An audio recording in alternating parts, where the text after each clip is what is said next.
17th June 2009 ಕರ್ನಾಟಕದ ಹಾಸನ್ನ bus stop ನಲ್ಲಿ ladies public washroom ಮುಂದ್ಗಡೆ ಸುಮಾರು ಜನ ಮಹಿಳೆಯರು ವೇಟ್ ಮಾಡ್ತಾ ಇದ್ದಾರೆ. ಒಳಗಡೆ ಹೋಗಿರೋಂತಹ ಲೇಡಿ ಹೊರಗಡೆ ಬರ್ಲಿ ಅಂತ ಹೇಳಿ ಅವ್ರಿಗೆ ಅಲ್ಲಿ ಕಾದು ಕಾದು ಸಾಕಾಗಿದೆ. ಯಾಕಂದ್ರೆ ತುಂಬಾ ಹೊತ್ತಿಂದನೂ ಕೂಡ ಅವರೆಲ್ಲ ಡೋರ್ ಬಡಿತಾ ಇದ್ದಾರೆ, ಆದ್ರೂ ಕೂಡ ಒಳಗಡೆ ಹೋಗಿರೋಂತಹ ಲೇಡಿ ಹೊರಗಡೆ ಬರ್ತಾ ಇಲ್ಲ. ಸೊ ಇದನ್ನ ಹೋಗಿ ಹೊರಗಡೆ ಹೇಳಿದ ಮೇಲೂ ಕೂಡ ಹೊರಗಡೆ ಇದ್ದಂತಹ ಮೇಂಟೈನ್ ಮಾಡೋರು ಕೂಡ ಬಂದು ವಾಶ್ರೂಮ್ ಡೋರ್ ಬಡಿತಾ ಇದ್ದಾರೆ. ಅವಾಗ್ಲೂ ಕೂಡ ಒಳಗಡೆ ಇರೋಂತಹ ಹುಡುಗಿ ಏನೂ ಕೂಡ ಮಾತಾಡ್ತಾ ಇಲ್ಲ. ಸೊ ತುಂಬಾ ಹೊತ್ತಾದ್ರೂ ಕೂಡ ಬರದೇ ಇರೋದನ್ನ ನೋಡಿ ಅಲ್ಲೇ ಹತ್ತಿರದಲ್ಲಿದ್ದಂತಹ 2 ಜನ ಲೇಡಿ ಕಾನ್ಸ್ಟೇಬಲ್ ಗಳು ಬಂದು ಅವರು ಕೂಡ ಬಾಗಿಲು ಬಡಿತಾರೆ, ಆದ್ರೂ ಕೂಡ ಡೋರ್ ಓಪನ್ ಆಗಲ್ಲ. ಸೊ ಆ ಕ್ಷಣಕ್ಕೆ ಡೋರ್ ಹೊಡೆದು ಒಳಗಡೆ ಹೋದಂತಹ ಪೊಲೀಸರು ಅಲ್ಲಿ ಮೂರ್ಛೆ ಬಿದ್ದಿರಂತಹ ಹುಡುಗಿನ ನೋಡಿ ಶಾಕ್ ಆಗ್ತಾರೆ. ಸೊ ಅವಳ ಬಾಯಿಂದ ತುಂಬಾ ವೈಟ್ ಕಲರ್ ನೊರೆ ಬರ್ತಾ ಇತ್ತು. ಚೆಕ್ ಮಾಡಿ ನೋಡಿದಾಗ ಅವ್ರಿಗೆ ಗೊತ್ತಾಗುತ್ತೆ ಆ ಹುಡುಗಿ ಮೂರ್ಛೆ ಬಿದ್ದಿಲ್ಲ, ಅವಳು ಸತ್ತು ಹೋಗಿದ್ದಾಳೆ ಅನ್ನೋದ್ರ ಬಗ್ಗೆ. ಇಲ್ಲಿ ಸತ್ತಿರುವಂತಹ ಹುಡುಗಿ ಮದುವೆಗೆ ರೆಡಿ ಆಗಿ ಬಂದಿದ್ದಾಳೆ, ಒಳ್ಳೆ ಡ್ರೆಸ್ ಮಾಡಿದಾಳೆ, ಆಮೇಲೆ ಅವಳು ಬಂದು ಅಲ್ಲಿ ಸತ್ತು ಬಿದ್ದಿರುವಂತದ್ದು ಕಾಣಿಸ್ತಾ ಇದೆ. ಸೊ ಇದೊಂದು ಪಬ್ಲಿಕ್ ಪ್ಲೇಸ್ ಆಗಿರೋದ್ರಿಂದಾಗಿ ಅಲ್ಲಿ ಜನರು ಬರೋದು ತುಂಬಾ ಜಾಸ್ತಿ ಆಗ್ತಾ ಹೋಗುತ್ತೆ. ಹಾಗಾಗಿ ಪೊಲೀಸರು ಆ ಬಾಡಿನ ಪೋಸ್ಟ್ ಮಾರ್ಟಮ್ಗೆ ಅಲ್ಲಿಂದ ಶಿಫ್ಟ್ ಮಾಡ್ತಾರೆ. ಸೊ ನೋಡಿ, ಈ ಕೇಸಲ್ಲಿ ಸತ್ತಿರುವಂತಹ ಹುಡುಗಿಗೆ ನಾನು ಯಾಕೆ ಸತ್ತಿದ್ದೀನಿ ಅನ್ನೋದು ಕೂಡ ಗೊತ್ತಿಲ್ಲ. ಅಂಡ್ ನನ್ನ ಸಾವಿಗೆ ನಾನು ಪ್ರಾಣಕ್ಕಿಂತ ಹೆಚ್ಚಾಗಿ ಇಷ್ಟಪಡ್ತಿದ್ದಂತಹ ವ್ಯಕ್ತಿನೇ ಕಾರಣ ಅನ್ನೋದ್ರ ಬಗ್ಗೆನೂ ಕೂಡ ಅವಳಿಗೆ ಗೊತ್ತಿಲ್ಲ. ಸೊ ಇದೆಲ್ಲದಕ್ಕಿಂತ ಶಾಕಿಂಗ್ ಅನ್ಸೋದು ಏನು ಅಂದ್ರೆ, ಅವಳನ್ನ ಅಲ್ಲಿವರೆಗೂ ಯಾರು ಕರ್ಕೊಂಡ್ ಬಂದಿದ್ರಲ್ವಾ ಆ ವ್ಯಕ್ತಿ ಅವಳು ಸತ್ತು ಬಿದ್ದಿದ್ದಾಳೆ, ಅಲ್ಲೆಲ್ಲರೂ ಜನರು ಸೇರಿದ್ದಾರೆ ಅಂದಾಗ್ಲೂ ಕೂಡ ಅದೇ ಗುಂಪಲ್ಲಿ ನಿಂತು ನಸುನಗ್ತಾ ಇದ್ದ. ಸೊ ಬನ್ನಿ ಇವತ್ತಿನ ವಿಡಿಯೋದಲ್ಲಿ ನಾವು ತಿಳ್ಕೊಳ್ಳೋಕೆ ಹೋಗ್ತಿದೀವಿ ಸೈನೇಡ್ ಮೋಹನ್ ಮರ್ಡರ್ ಕೇಸಸ್ ಬಗ್ಗೆ. Welcome back.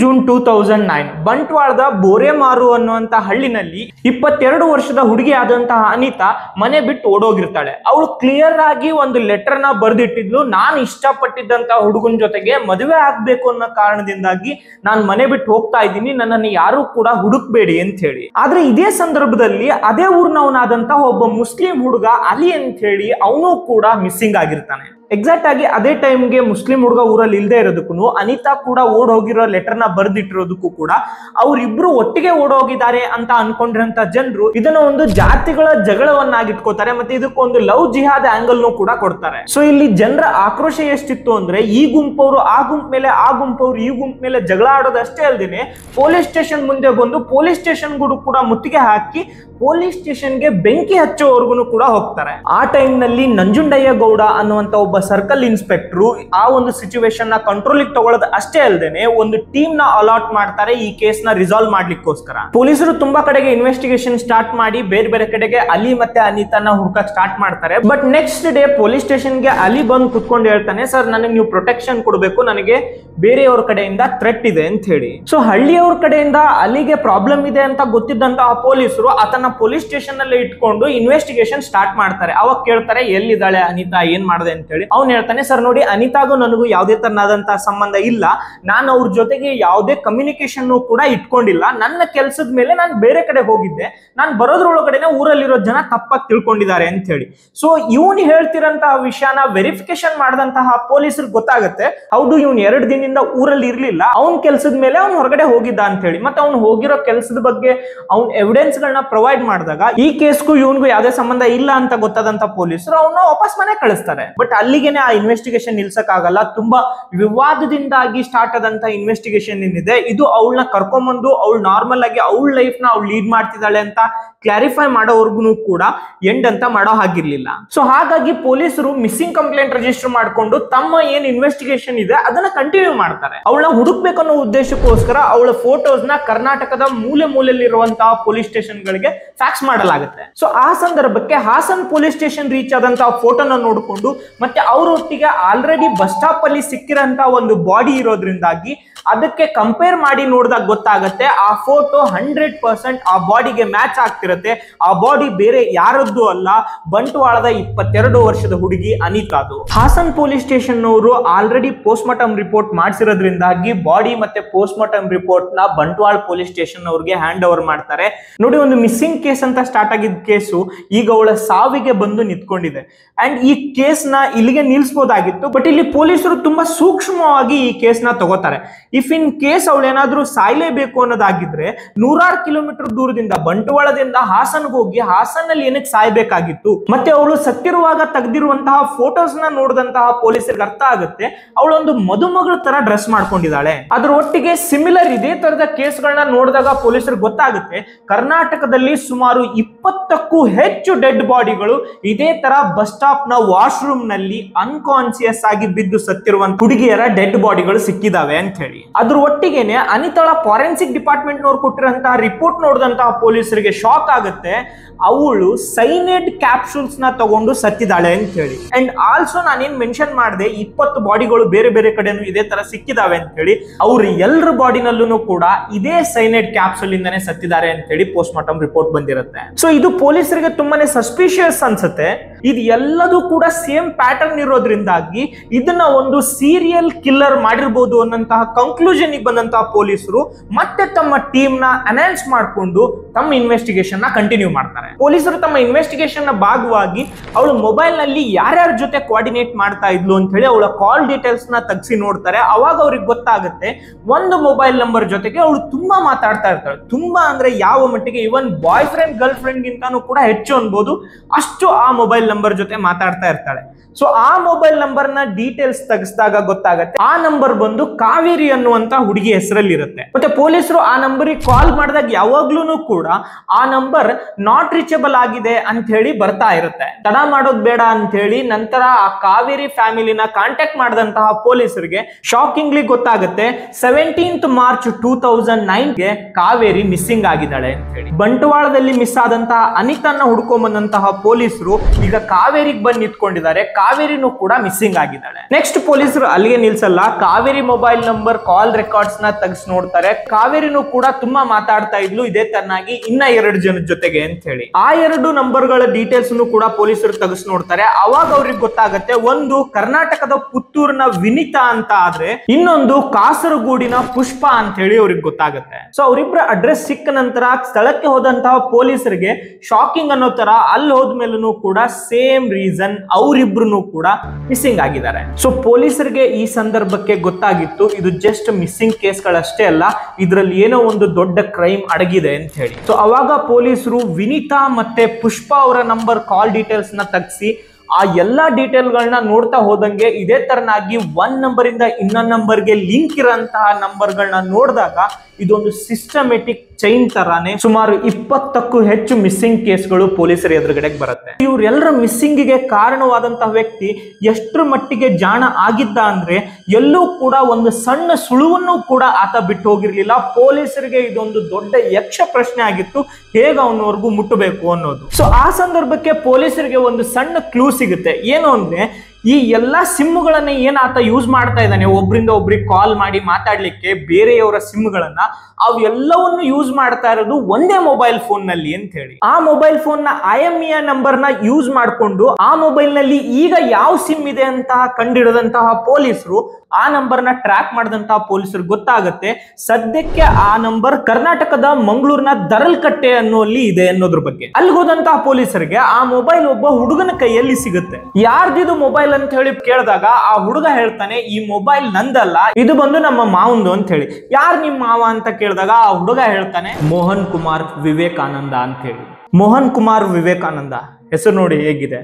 1963ನಲ್ಲಿ ಹುಟ್ಟಿದಂತಹ ಈತ ತುಂಬಾ ಬಡ ಕುಟುಂಬದಿಂದ ಬಂದಂತವನು. ಎಷ್ಟರ ಮಟ್ಟಿಗೆ ಅಂದ್ರೆ ಅವರ ತಂದೆ ತಾಯಿ ಕೂಲಿ ಕೆಲಸ ಮಾಡ್ಕೊಂಡು ಅವತ್ತೇ ದುಡಿದು ಅವತ್ತೇ ತಿನ್ನುವಷ್ಟರ ಮಟ್ಟಿಗೆ ಬಡ ಕುಟುಂಬದಿಂದ ಬಂದಂತವನು. ಆದ್ರೆ ಓದೋದ್ರಲ್ಲಿ ತುಂಬಾನೇ ಜಾಣನಾಗಿದ್ದ. ಉಪ್ಪಿನಂಗಡಿ ಕಾಲೇಜಿನಲ್ಲಿ BA ಗ್ರಾಜುಯೇಷನ್ ಕೂಡ ಕಂಪ್ಲೀಟ್ ಮಾಡಿದ್ದ. ಈ ಮೋಹನ್ ತನ್ನ ಮೊದಲನೇ ಜಾಬ್ನೇ ಗೋರ್ಮೆಂಟ್ ಜಾಬ್ ಆಗಿ ಸ್ಟಾರ್ಟ್ ಮಾಡಿದ್ದ. ದಕ್ಷಿಣ ಕನ್ನಡದ ಶಿರ್ಡಿನಲ್ಲಿ ಪ್ರೈಮರಿ ಸ್ಕೂಲ್ ಟೀಚರ್ ಆಗಿ ತನ್ನ ವರ್ಕ್ ನ ಸ್ಟಾರ್ಟ್ ಮಾಡಿದ್ದ. ತನ್ನದೇ ಸ್ಟೂಡೆಂಟ್ ಆದಂತಹ ಮೀರಾ ಅನ್ನೋ ಹುಡುಗಿ ಜೊತೆಗೆ ಈತನ ಮದುವೆ ಆಗುತ್ತೆ. ಅಂಡ್ ಅವರಿಬ್ಬರಿಗೂ ಕೂಡ ಅಡ್ಜಸ್ಟ್ ಆಗಲ್ಲ ಅಂತ ಹೇಳಿ ಅವರಿಬ್ರು ಸಪರೇಟ್ ಆಗ್ತಾರೆ. ಅದಾದ್ಮೇಲೆ ಮಂಜುಳಾ ಅನ್ನೋ ಒಂದು ಹುಡುಗಿನ ಮದುವೆ ಆಗ್ತಾನೆ, ಸೆಕೆಂಡ್ ಮ್ಯಾರೇಜ್. ಅವರಿಗೆ 2 ಮಕ್ಕಳು ಕೂಡ ಆಗ್ತಾರೆ. ನೋಡೋಕೆ ಇದೊಂದು ಬೇಸಿಕ್ ನಾರ್ಮಲ್ ಫ್ಯಾಮಿಲಿ ಮೆಂಬರ್ ಆಗಿರೋ ತರ ಈತ ಕಾಣಿಸ್ತಾ ಇದ್ದ. ಸೊ ಇದೆಲ್ಲ ಡೀಟೇಲ್ಸ್ ತಗೊಂಡಂತಹ ಪೊಲೀಸರು ಸಡನ್ ಆಗಿ ಆತನ ಅರೆಸ್ಟ್ ಮಾಡಲ್ಲ. ಯಾಕಂದ್ರೆ ಇಷ್ಟೊಂದು ದೊಡ್ಡ ಕ್ರೈಮ್ ನಲ್ಲಿ ಆತನ ಮೇನ್ ಸಸ್ಪೆಕ್ಟ್ ಅಂತ ಹೇಳಿ ಪೊಲೀಸರು ನೋಡ್ತಿರೋದ್ರಿಂದಾಗಿ ಅವನ ಬಗ್ಗೆ ಯಾವ್ದಾದ್ರು ಸ್ವಲ್ಪ ಎವಿಡೆನ್ಸ್ ಗೋಸ್ಕರ ಪೊಲೀಸರು ಕಾಯ್ತಾ ಇದ್ರು. ಸೊ ಹೇಗೋ ಮಾಡಿ ಆತನ ಪರ್ಸನಲ್ ಮೊಬೈಲ್ ನಂಬರ್ ನ ತಗೊಂಡು ಅದನ್ನ ಟ್ರ್ಯಾಕ್ ಮಾಡಿದಂತಹ ಪೊಲೀಸರು ಅವನ ಪ್ರತಿಯೊಂದು ಚಲನವಲನಗಳ ಮೇಲೂ ಕೂಡ ಕಣ್ಣಿಟ್ಟಿದ್ರು. ಅವನು ಎಲ್ಲಿ ಹೋಗ್ತಾನೆ, ಏನ್ ಮಾಡ್ತಾನೆ, ಹೇಗಿರ್ತಾನೆ, ಯಾರ ಜೊತೆ ಜಾಸ್ತಿ ಮಾತಾಡ್ತಾನೆ ಅಂತ ನೋಡ್ತಿದ್ದಂತಹ ಪೊಲೀಸರಿಗೆ ಅವನ್ ಕಾಲ್ ನಲ್ಲಿ ಬೇರೆ ಒಂದು ಹುಡುಗಿ ಜೊತೆಗೆ ತುಂಬಾ ಹೆಚ್ಚಾಗಿ ಆತ ಮಾತಾಡ್ತಿರೋದ್ರ ಬಗ್ಗೆ ಪೊಲೀಸರಿಗೆ ಡೀಟೇಲ್ಸ್ ಗೊತ್ತಾಗುತ್ತೆ. ಸೊ ಆ ನಂಬರ್ ಡೀಟೇಲ್ಸ್ ತೆಗೆಸಿದಂತ ಪೊಲೀಸರಿಗೆ ಗೊತ್ತಾಗುತ್ತೆ ಅವನ ಪಕ್ಕದ ಊರಿನಲ್ಲಿದ್ದಂತಹ ಸುಮಿತ್ರಾ ಅನ್ನುವಂತ ಹುಡುಗಿ ಜೊತೆಗೆ ಆತ ತುಂಬಾ ಹೊತ್ತು ಮಾತಾಡ್ತಾ ಇದ್ದ. ಸೊ ಪೊಲೀಸರು ತಡ ಮಾಡದೆ ಸುಮಿತ್ರಾ ಹತ್ರ ಹೋಗಿ ನಿಮ್ಗೆ ಮೋಹನ್ ಕುಮಾರ್ ಗೊತ್ತಾ ಅಂತ ಕೇಳ್ತಾರೆ. ಸೊ ಬಿಗಿನಿಂಗ್ ಟೈಮ್ ನಲ್ಲಿ ಸುಮಿತ್ರಾ ಅವ್ರು ಹೇಳ್ತಾರೆ, ಇಲ್ಲ ನನಗೆ ಯಾವುದೇ ಮೋಹನ್ ಕುಮಾರ್ ಅನ್ನೋರು ಗೊತ್ತಿಲ್ಲ, ನಾನು ಆ ತರದವ್ರು ಯಾರ ಜೊತೆಗೂ ಮಾತಾಡಿಲ್ಲ ಅಂತ ಹೇಳಿ. ಅವಾಗ ಪೊಲೀಸರು ಈ ಮೋಹನ್ ನ ಫೋಟೋ ತೋರಿಸಿದಾಗ ಅವಳು ಶಾಕ್ ಆಗಿ ಹೋಗ್ತಾಳೆ. ಯಾಕೆ ಅಂದ್ರೆ ಅವಳಿಗೆ ಆತ ತನ್ನ ಹೆಸರನ್ನ ಅರವಿಂದ್ ಭಟ್ ಅಂತ ಹೇಳಿ ಹೇಳ್ಕೊಂಡಿದ್ದ, ಮತ್ತೆ ತಾನು ಫಾರೆಸ್ಟ್ ಡಿಪಾರ್ಟ್ಮೆಂಟ್ ನಲ್ಲಿ ಕೆಲಸ ಮಾಡ್ತೀನಿ ಅಂತ ಹೇಳಿ ಆತ ಕಾಲಲ್ಲಿ ಮಾತಾಡ್ತಾ ಇದ್ದ. ಆತನ ಬಗ್ಗೆ ಸಂಪೂರ್ಣ ಮಾಹಿತಿನ ಪೊಲೀಸರು ಸುಮಿತ್ರಾಗೆ ತಿಳಿಸ್ಕೊಡ್ತಾರೆ. ಇವನು ಈ ತರ ಇಷ್ಟೊಂದು ಕೇಸ್ಗಳಲ್ಲಿ ಈತ ಸಸ್ಪೆಕ್ಟ್ ಆಗಿದ್ದಾನೆ ಅಂತ ಹೇಳಿ. ಸೊ ಅದನ್ನ ಕೇಳಿದಂತ ಸುಮಿತ್ರಾ ನಡ್ಗೋಗ್ತಾರೆ. ಅವ್ನ ಸವಾಸನೆ ಬೇಡ ಅಂತ ಹೇಳಿ ಅವ್ರು ಇನ್ನೊಂದ್ಸರಿ ನಾನು ಅವನ ಜೊತೆಗೆ ಮಾತಾಡಲ್ಲ ಅಂತ ಹೇಳ್ತಾರೆ. ಆದ್ರೆ ಪೊಲೀಸರು ಅವ್ರನ್ನ ಕನ್ವಿನ್ಸ್ ಮಾಡ್ತಾರೆ, ನೋಡಿ ಅವನ ಜೊತೆಗೆ ನೀವು ಇಲ್ಲಿವರೆಗೂ ಹೇಗ್ ಮಾತಾಡ್ತಾ ಇದ್ರಿ ಅದೇ ತರ ಮಾತಾಡಿ, ಅವ್ನ್ ನೆಕ್ಸ್ಟ್ ಏನ್ ಹೇಳ್ತಾನೆ, ಏನ್ ಮಾತಾಡ್ತಾನೆ ಅನ್ನೋದನ್ನ ಪ್ರತಿಯೊಂದನ್ನು ಕೂಡ ನೀವು ನಮಗ್ ಡೈಲಿ ಕಾಲ್ ಮಾಡಿ ಹೇಳ್ಬೇಕು ಅಂತ ಹೇಳಿರ್ತಾರೆ. ಮೊದಲು ಆತನ ಬಗ್ಗೆ ಕೇಳಿ ಹೆದರಿ ಒಪ್ಕೊಳ್ದೇ ಇದ್ದಂತಹ ಸುಮಿತ್ರಾ ಇಷ್ಟೊಂದು ಜನರು ಮಿಸ್ಸಿಂಗ್ ಆಗಿದ್ದಾರೆ ಅಂತ ಹೇಳಿದಾಗ ಆ ಕೆಲ್ಸಕ್ಕೆ ಒಪ್ಕೋತಾರೆ. ಸೊ ಈ ರೀಸನ್ಗೆ ಸುಮಿತ್ರಾಗೆ ಪೊಲೀಸರು ಸೆಕ್ಯೂರಿಟಿ ಕೊಡ್ತೀವಿ ಅಂತಾನು ಕೂಡ ಹೇಳಿರ್ತಾರೆ. ಅವ್ರಿಗೆ ಆ ಸೆಕ್ಯೂರಿಟಿನೂ ಕೂಡ ಆ ಸಂದರ್ಭಕ್ಕೆ ಪ್ರೊವೈಡ್ ಮಾಡಿರ್ತಾರೆ. ಸುಮಿತ್ರಾ ಆತನ ಜೊತೆಗೆ ನಾರ್ಮಲ್ ಆಗಿ ಮಾತಾಡ್ತಾ ಇದ್ರು. ಮಾತಾಡುವಂತಹ ಸಂದರ್ಭದಲ್ಲಿ ಒಂದು ದಿನ ಮೋಹನ್ ಹೇಳ್ತಾನೆ, ಇಲ್ಲ ನಾವಿಬ್ರು ಓಡೋಗಿ ಮದ್ವೆ ಆಗೋಣ, ನಮ್ಮ ಮನೆಯಲ್ಲಿ ಒಪ್ಕೊಳ್ಳಲ್ಲ, ಸೊ ಒನ್ಸ್ ಮದ್ವೆ ಆಗಿ ವಾಪಸ್ ಬಂದ್ಮೇಲೆ ಆಮೇಲೆ ನಾವು ಒಪ್ಪಿಸ್ಬೋದು ಅಂತ ಹೇಳಿ ಸೇಮ್ ಆಸ್ ಇಟ್ ಈಸ್ ಆತ ಒಂದು ಲೆಟರ್ ಬರ್ದಿಡಕ್ ಹೇಳ್ತಾನೆ. ನೆಕ್ಸ್ಟ್ ಡೇ ಬಸ್ ಸ್ಟಾಪ್ ಗೂ ಕೂಡ ಬರೋದು ಕೇಳಿರ್ತಾನೆ. ಸೊ ಇವನು ಈ ತರ ಮಾತಾಡಿರೋ ವಿಷಯನ ಸುಮಿತ್ರಾ ಪೊಲೀಸರಿಗೂ ಕೂಡ ಕಾಲ್ ಮಾಡಿ ಹೇಳಿರ್ತಾರೆ, ಈ ತರ ಕಾಲ್ ಮಾಡಿದಾನೆ, ಓಡೋಗೋಣ ಅನ್ನೋದಕ್ಕೋಸ್ಕರ ಡೇಟ್ ಹೇಳಿದಾನೆ ಅಂತ ಹೇಳಿ. 21 ಆಗಸ್ಟ್ 2009ಗೆ ಬಸ್ ಸ್ಟಾಪ್ ಬಂದಿರ್ತಾನೆ. ಅವರಿಬ್ರು ಒಟ್ಟಿಗೆ ಇರುವಂತಹ ಸಂದರ್ಭಕ್ಕೆ ಪೊಲೀಸರು 4 ಕಡೆಯಿಂದ ಹೋಗಿ ಆತನನ್ನ ಗಟ್ಟಿಯಾಗಿ ಹಿಡ್ಕೋತಾರೆ.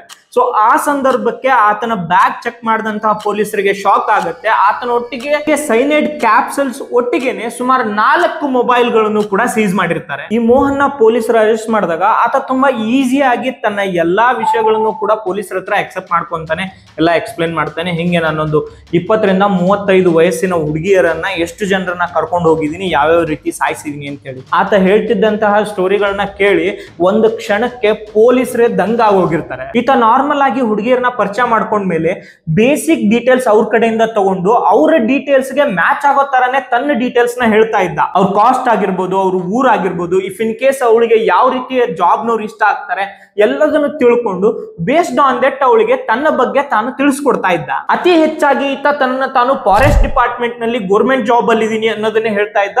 ಒಬ್ಬೊಬ್ಬರಿಗೆ ಒಂದೊಂದು ಹೆಸರುಗಳನ್ನ ತಿಳಿಸ್ತಾ ಇದ್ದ. ತನ್ನನ್ನು ತಾನು ಹೆಂಗ್ ಶೋಕೇಸ್ ಮಾಡ್ಕೋತಾ ಇದ್ದ ಅಂದ್ರೆ, ನನಗೆ ಈ ಹಳೆ ವಿಚಾರಧಾರೆಗಳು ಇಷ್ಟ ಆಗಲ್ಲ, ವರದಕ್ಷಿಣೆ ತಗೊಳ್ಳೋದಾಗಿರ್ಬೋದು, ಮತ್ತೆ ಮಾಡರ್ನ್ ಡ್ರೆಸ್ ಮಾಡ್ಕೊಳ್ಳೋದಾಗಿರ್ಬೋದು, ಇದೆಲ್ಲದೂ ಕೂಡ ನನಗೇನ್ ತಪ್ಪು ಅಂತ ಅನ್ಸಲ್ಲ ಅಂತ ಹೇಳ್ಕೊತಾ ಇದ್ದ. ಈತನ ಮೇನ್ ಟಾರ್ಗೆಟ್ ಯಾರಾಗಿರ್ತಿದ್ರು ಅಂದ್ರೆ, ನೋಡಿ ಹೆಚ್ಚಾಗಿ ಈ ವರದಕ್ಷಿಣೆ ಕೊಡ್ಬೇಕು ಅನ್ನೋದಕ್ಕೋಸ್ಕರ ಮದುವೆ ಆಗದೆ ಮನೇಲಿ ಇರೋಂಥದ್ದು ಇದ್ದವ್ರು ಆಗಿರ್ಬೋದು, ಮತ್ತೆ ಅದ್ರ ಒಟ್ಟಿಗೆನೆ ಈಗ ಏಜ್ ಆಗಿದೆ, ಜಾಬ್ ಗೌರ್ಮೆಂಟ್ ಜಾಬ್ನವರೇ ಬೇಕು ಅಂತ ಕಾಯ್ತಿರ್ತಾರೆ. ಫ್ಯಾಮಿಲಿನಲ್ಲಿ ದುಡ್ಡು ಇರುತ್ತೆ, ವರದಕ್ಷಿಣೆ ಕೊಟ್ಟು ನಾವು ಮದುವೆ ಮಾಡ್ತೀವಿ, ಬಟ್ ಗೌರ್ಮೆಂಟ್ ಜಾಬ್ ಇರೋರು ಬೇಕು ಅಂತ ಕಾಯ್ತಿರ್ತಾರೆ. ಆ ತರದವ್ರೆ ಈತನ ಮೇನ್ ಟಾರ್ಗೆಟ್ ಆಗಿರ್ತಾ ಇದ್ರು. ಅವ್ರನ್ನ ಯಾವ ಮಟ್ಟಿಗೆ ಮಾನಿಪುಲೇಟ್ ಮಾಡ್ತಾ ಇದ್ದ ಅಂದ್ರೆ, ಇವನಿಗೋಸ್ಕರ ಅವ್ರ ಜೀವನೇ ಕೊಡ್ಬೇಕು, ಆ ರೀತಿಯಾಗಿ ಟೈಮ್ ಕೊಟ್ಟು ಅವ್ರ ಜೊತೆಗೆ ಈತ ಮಾತಾಡ್ತಾ ಇದ್ದ. ಸೊ ಹೀಗೆ ಮಾತಾಡ್ತಾ ಮಾತಾಡ್ತಾ ಅವರ ನಂಬಿಕೆನ ಗಳಿಸಿದಂತ ಈತ ಒಂದು ಒಳ್ಳೆ ಟೈಮ್ ನ ನೋಡ್ಕೊಂಡು, ಈಗ ನಾನ್ ಹೇಳದನ್ನ ಇವ್ರು ಕೇಳ್ತಾರೆ ಅನ್ನಂತ ಕಾನ್ಫಿಡೆನ್ಸ್ ಬಂದಾಗ ಅವ್ರಿಗೆ ಹೇಳ್ತಾ ಇದ್ದ, ನಾವಿಬ್ರು ಓಡ್ ಹೋಗಿ ಮದುವೆ ಆಗೋಣ ಅಂತ ಹೇಳಿ. ಇಲ್ಲ ನಮ್ಮ ಮನೆಯಲ್ಲಿ ನೀನ್ ಬಂದ್ ಮಾತಾಡಿದ್ರೆ ಒಪ್ಕೊಂತಾರೆ ಅನ್ನಂತ ಹುಡುಗಿಯರು ಇದ್ರು ಕೂಡ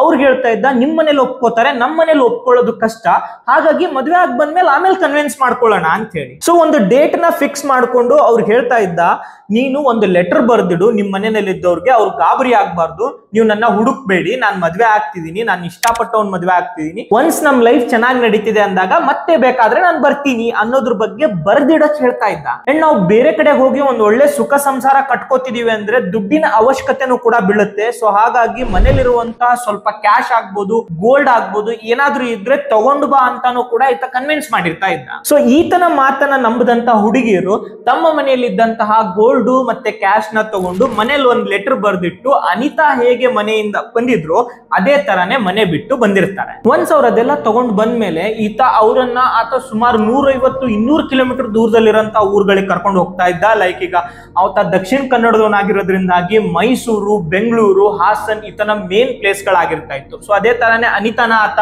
ಹಾಸನ್ ಕರ್ಕೊಂಡ್ ಬರ್ತಾನೆ. ಹಾಸನಲ್ಲಿ ಕರ್ಕೊಂಡ್ ಬಂದು ಆ ದಿನ ಒಂದು ಹೋಟೆಲ್ ನಲ್ಲಿ ರೂಮ್ ಮಾಡಿ ಅವರಿಬ್ರು ಒಂದು ರೂಮ್ ಅಲ್ಲಿ ಸ್ಟೇ ಆಗ್ತಾರೆ. ಸೊ ತುಂಬಾ ಚೆನ್ನಾಗಿ ನೋಡ್ಕೊಂತಿರಂತ ಮೋಹನ್ ನ ನೋಡಿ ಅವ್ರು 100% ಆತನ ಬಿಲೀವ್ ಮಾಡಿರ್ತಾರೆ. ಸೊ ಈ ನಂಬಿಕೆನ ಅಡ್ವಾಂಟೇಜ್ ಆಗಿ ತಗೊಳ್ಳುವಂತಹ ಮೋಹನ್ ಅವತ್ತು ರಾತ್ರಿ ಅವ್ರ ಜೊತೆಗೆ intentionally without any safety intimate ಕೂಡ ಆಗಿರ್ತಾನೆ. ಅಂಡ್ ನೆಕ್ಸ್ಟ್ ಡೇ ಬೆಳಿಗ್ಗೆ ಎದ್ದ ತಕ್ಷಣ ಸ್ನಾನ ಮಾಡಿ ರೆಡಿ ಆಗಿ ಯಾವ್ದಾದ್ರು ಹತ್ತಿರದಲ್ಲಿರಂತಹ ದೇವಸ್ಥಾನಕ್ಕೆ ಹೋಗಿ ಮದುವೆ ಆಗಿ ಬರೋಣ ಅಂತ ಹೇಳಿ ಅವ್ರಿಗೆ ಮದುವೆ ಡ್ರೆಸ್ ನಲ್ಲಿ ರೆಡಿ ಆಗಕ್ ಹೇಳ್ತಾನೆ. ಅವರು ರೆಡಿ ಆದ್ಮೇಲೆ ಗೋಲ್ಡ್ ಎಲ್ಲ ಹಾಕೊಂಡು ಹೋಗೋದ್ ಬೇಡ, ಗೋಲ್ಡ್ ಎಲ್ಲ ರೂಮ್ ಅಲ್ಲೇ ಇರ್ಲಿ, ನಾವು ಮೊದ್ಲು ಜಸ್ಟ್ ಸಿಂಪಲ್ ಆಗಿ ಹೋಗಿ ಮದುವೆ ಆಗಿ ಬಂದು ಆಮೇಲೆ ಗೋಲ್ಡ್ ಎಲ್ಲ ತಗೊಂಡ್ ಹೋಗೋಣ ಅಂತ ಹೇಳಿ ಗೋಲ್ಡ್ ಮತ್ತೆ ಕ್ಯಾಶ್ ನ ರೂಮ್ ಅಲ್ಲಿ ಬಿಟ್ಟು ಅವಳನ್ನ ಕರ್ಕೊಂಡು ಹಾಸನ್ ಬಸ್ ಸ್ಟಾಪಿಗೆ ಬರ್ತಾನೆ. ಬಸ್ ಸ್ಟಾಪಿಗೆ ಬಂದ್ಮೇಲೆ ಆತ ನೆನ್ಪ್ ಮಾಡ್ತಾನೆ, ನಿನ್ನೆ ಒಂದು ಗೊತ್ತಿಲ್ಲದೆ ಮಿಸ್ಟೇಕ್ ಆಗ್ಬಿಟ್ಟಿದೆ, ನಿನ್ನೆ ನಾನು ನಿನ್ ಜೊತೆ ಇಂಟಿಮೇಟ್ ಆಗುವಾಗ ಸೇಫ್ಟಿ ಯೂಸ್ ಮಾಡಿಲ್ಲ, ಸೊ ಅದು ನನಗೆ ಆ ಸಂದರ್ಭಕ್ಕೆ ನೆನಪಾಗ್ಲಿಲ್ಲ, ಹಾಗಾಗಿ ನನ್ನ ಹತ್ರ ಅಬೋರ್ಷನ್ ಫೀಲ್ಸ್ ಇದೆ, ನೀನ್ ಇದು ತಗೋ, ಇದು ಕ್ಯಾನ್ಸಲ್ ಆಗುತ್ತೆ, ಮತ್ತೊಂದ್ಸರಿ ನಾವಿಬ್ರು ಪ್ಲಾನ್ ಮಾಡಿ ಮಕ್ಕಳು ಮಾಡ್ಕೊಳ್ಳೋಣ ಅಂತ ಹೇಳ್ತಾನೆ. ಇದನ್ನ ನಮ್ದಂತ ಅನಿತಾ ಆತನ ಹತ್ರ ಇದ್ದಂತ ಅಬೋರ್ಷನ್ ಫಿಲ್ ಅಂತ ಅನ್ಕೊಂಡು ಆ ಟ್ಯಾಬ್ಲೆಟ್ ಗಳನ್ನ ಇಸ್ಕೊಂಡು ವಾಶ್ರೂಮ್ ಹೋಗ್ತಾರೆ.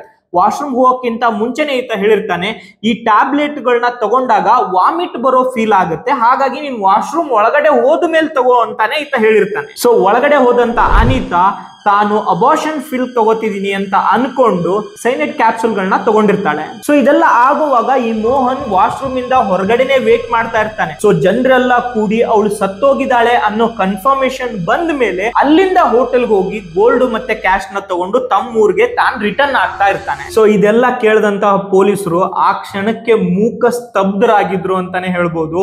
ಈತನನ್ನ ನಂಬ್ಕೊಂಡು ಈತನ ಜೊತೆಗೆ ಮದುವೆ ಮಾಡ್ಕೊಂಡು ಒಂದ್ ಒಳ್ಳೆ ಸಂಸಾರ ಕಟ್ಕೊಂಡು ಮಕ್ಕಳು ಮರಿ ಮಾಡ್ಕೋಬೇಕು ಅನ್ನಂತ ಹುಡುಗಿರು ಪಬ್ಲಿಕ್ ಟಾಯ್ಲೆಟ್ ನಲ್ಲಿ ಹೆಣ ಆಗಿದ್ರು. ಅಂಡ್ ಅದ್ರಲ್ಲಿ ಸತ್ತಂತ ಹುಡುಗಿರ್ಗೆ ಯಾರಿಗೂ ಗೊತ್ತಿಲ್ಲ ನಾವೇನ್ ಇಷ್ಟಪಟ್ಟಿದ್ವಿ, ಅವನ ಕೈಯಾರ ನಮ್ಮನ್ನ ಸಾಯಿಸಿದಾನೆ ಅನ್ನೋದ್ರ ಬಗ್ಗೆ. ಎಷ್ಟೋ ಹುಡುಗಿಯರು ಅವ್ರ ಊರಿಂದ ತುಂಬಾ ದೂರ ಬಂದು ಸತ್ತಿರೋದ್ರಿಂದಾಗಿ ಅವರ ಫೇಸ್ ಐಡೆಂಟಿಫೈ ಮಾಡೋಕ್ಕೂ ಕೂಡ ಯಾರು ಇಲ್ಲದೆ ಎಷ್ಟೋ ಮಿಸ್ಸಿಂಗ್ ಕಂಪ್ಲೇಂಟ್ಗಳು ಕೂಡ ಜನರು ಮಾಡದೇನೆ ಆ ಹೆಣಗಳಿಗೆ ಪೊಲೀಸರು ಅಂತ್ಯ ಸಂಸ್ಕಾರಗಳನ್ನ ಮಾಡಿದ್ದಾರೆ. 2003ರಿಂದ 2009 ಕೂಡ 20ಕ್ಕೂ ಹೆಚ್ಚು ಹುಡುಗಿಯರ ಜೊತೆಗೆ ಈ ಸೈನೈಡ್ ಮೋಹನ್ ಇದೇ ತರ ಮಾಡ್ತಾ ಬಂದಿದ್ದ. ಮೋಹನ್ ಕುಮಾರ್ ವಿವೇಕಾನಂದನಿಗೆ ಈ ಎಲ್ಲಾ ಕೇಸ್ಗಳಿಗೋಸ್ಕರ 2013ರಲ್ಲಿ ಡೆತ್ ಸೆಂಟೆನ್ಸ್ ನ ಹೈಕೋರ್ಟ್ ಕೊಡುತ್ತೆ. ಆದ್ರೆ ಇದನ್ನ ಅಪೀಲ್ ಮಾಡಿದಾಗ ಸಾಕ್ಷ್ಯಾಧಾರಗಳ ಕೊರತೆಯಿಂದಾಗಿ 2017ಕ್ಕೆ ಇದನ್ನ ಜೀವಾವಧಿ ಶಿಕ್ಷೆ ಆಗಿ ಬದಲಾಯಿಸುತ್ತೆ. ಈಗಲೂ ಕೂಡ ಈತ ಬೆಳಗಾವಿನ ಹಿಂದಲ್ಗಾ ಜೈಲಿನಲ್ಲಿ ತನ್ನ ಜೀವಾವಧಿ ಶಿಕ್ಷೆ ಏನಿದೆ ಅದನ್ನ ಅನುಭವಿಸ್ತಾ ಇದ್ದಾನೆ. ಸುಮಾರು ವರ್ಷ ಆಯ್ತು ಅಂಡ್ ಇನ್ನೂ ಸುಮಾರು ವರ್ಷ ಬರ್ತಾನೆ ಅನ್ನೋದ್ರ ಬಗ್ಗೆ ಏನಿಲ್ಲ. ಆದ್ರೆ ಆತ ಮಾಡಿರೋ ಕೃತ್ಯಕ್ಕೆ ಆತನಿಗೆ ಸಿಕ್ಕಿರುವಂತಹ ಶಿಕ್ಷೆ ತುಂಬಾನೇ ಚಿಕ್ಕದು ಅಂತ ಅನ್ಸುತ್ತೆ. ಸೊ ನಂಗೆ ಅನ್ಸುತ್ತೆ ಸೈನೈಡ್ ಮೋಹನ್ ಬಗ್ಗೆ ನಮ್ಮಿಂದ ಎಷ್ಟಾಗುತ್ತೋ ಅಷ್ಟು ಇನ್ಫಾರ್ಮೇಶನ್ ನಾವು ನಿಮ್ಗೆ ತಿಳಿಸ್ಕೊಟ್ಟಿದೀವಿ ಅಂತೇಳಿ. ಇನ್ನೂ ಇಂಟ್ರೆಸ್ಟಿಂಗ್ ವಿಷಯ ಅವನ ಬಗ್ಗೆ ಏನಾದ್ರು ನಿಮ್ಗೆ ಗೊತ್ತಿದ್ರೆ ಕಮೆಂಟ್ ಬಾಕ್ಸ್ ಅಲ್ಲಿ ತಿಳಿಸಿ. ಸೊ ಹಾಗೇನೆ ಇಲ್ಲಿವರೆಗೂ ನಮ್ಮ ವಿಡಿಯೋನ ವಾಚ್ ಮಾಡಿದ್ದೀರಾ ಅಂದ್ರೆ ಡೆಫಿನೆಟ್ಲಿ ಈ ವಿಡಿಯೋ ನಿಮ್ಗೆ ಇಷ್ಟ ಆಗಿರುತ್ತೆ. ದಯವಿಟ್ಟು ನಮ್ಮ ಚಾನೆಲ್ ನ ಸಬ್ಸ್ಕ್ರೈಬ್ ಮಾಡೋದು ಮಾತ್ರ ಮರಿಬೇಡಿ. ಸೊ ಇದೇ ತರನಾದಂತಹ ಬೇರೆ ಬೇರೆ ವಿಷಯಗಳೊಟ್ಟಿಗೆ ನಿಮ್ ಮುಂದೆ ಬರ್ತೀವಿ. ಸೊ ನಿಮ್ಮ ಸಪೋರ್ಟ್ ಹೀಗೆ ಇರ್ಲಿ ಅಂತ ಕೇಳ್ಕೊಂತ thank you so much. Bye.